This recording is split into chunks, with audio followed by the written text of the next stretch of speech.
This is the MXR Flanger Doubler Model 126. It is a rack-mounted unit from the 70s. It is very rare, very analog, very expensive, and it's mostly noted for being an effect that Dime used throughout the tours.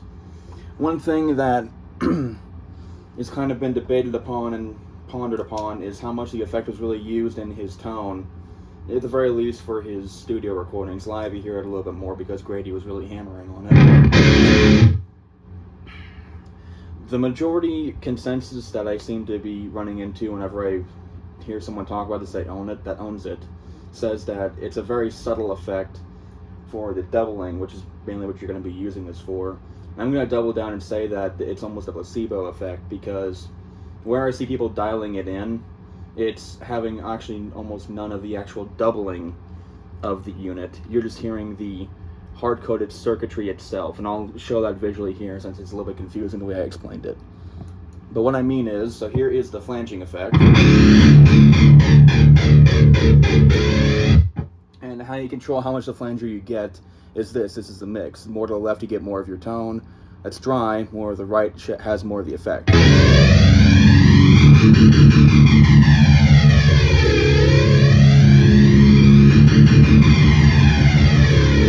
Now,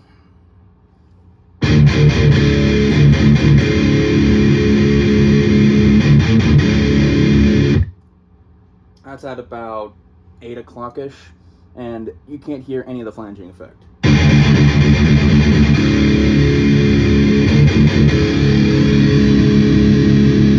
fact, here, I'll turn it all the way off.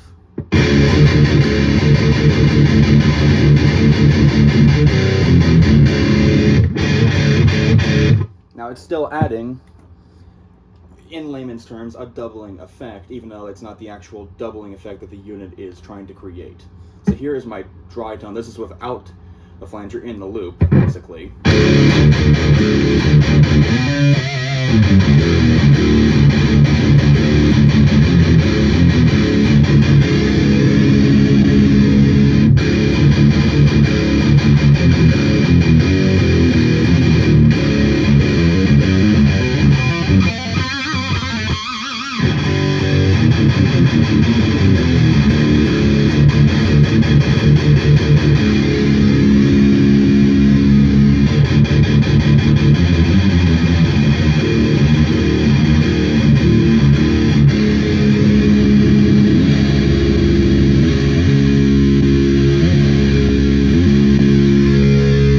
Sure how well my little phone is going to be picking up the difference in sound, but the best way I could describe it is just putting it in and out of the circuit without even having it on the doubler setting.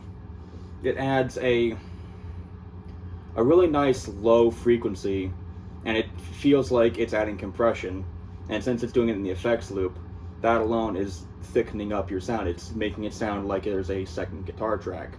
Ironically enough, that is a description of what a doubler does, but an actual doubler effect is closer to this.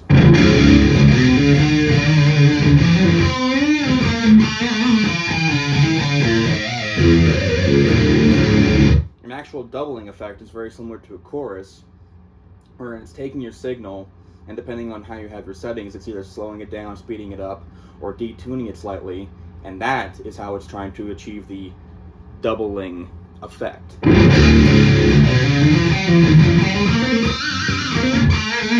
Now, that's not to say Dime didn't use this effect. This obviously is very close to his late, like Reinventing the Steel and even the Damage playing lead tone.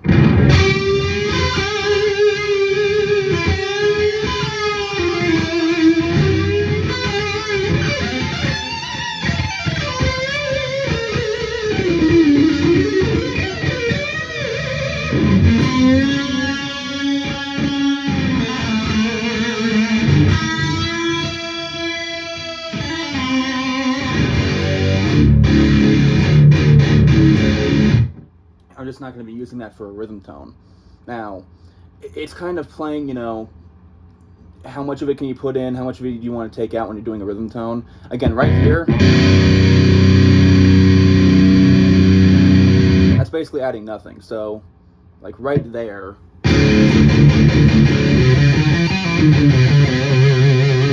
the the best way I can hear it, and I'm looking for it when I'm doing this dial-in, is it adds kind of a brightness and kind of a high end so that's where you can hear the doubling kind of take effect.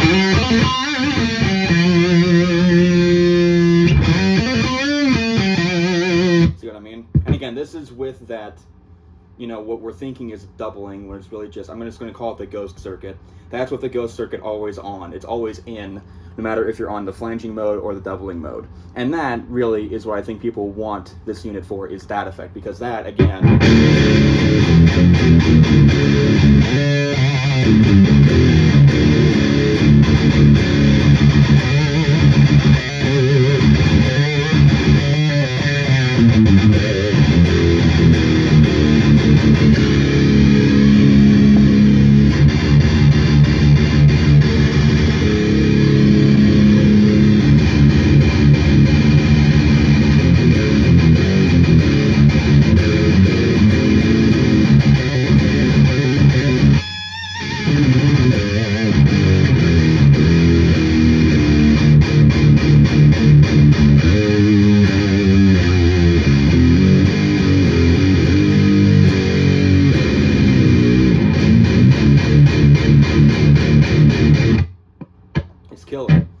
It doesn't help that the Randall X2, you know, that's just a dime tone monster by itself.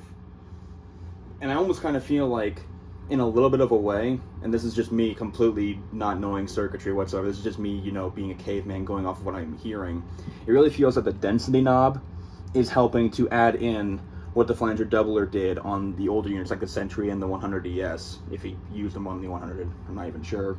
Because again, it's just adding a really nice low filter, and it's adding some compression to, you know, tighten things up. Now here, let me see if I could dial it in to where I'm actually adding in the doubler effect. It's just a very slight effect, so we can try and get the rhythm tone out of it.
Now don't let my demeanor and what I'm saying about this unit deter the quality of it and how nice it does sound. It is a great sounding unit.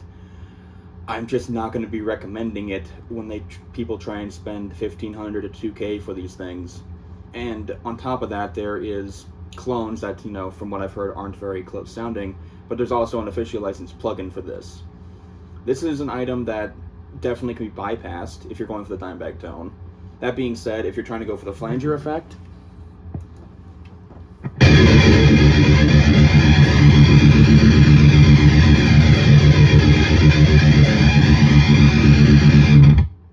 that's a bit harder to replicate. Here was my old settings that I was trying to dial it in close enough to this. This is on an old Boss BF2.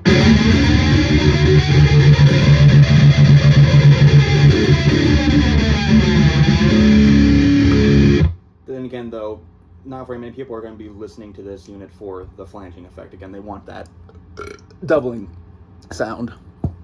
Ugh.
conclusion, I am very, very thankful to my friend. Very big shout out to you, Nathan, for not only selling this for a great price, but for packing it up really well and getting it here safely, and basically rebuilding this one from the ground up.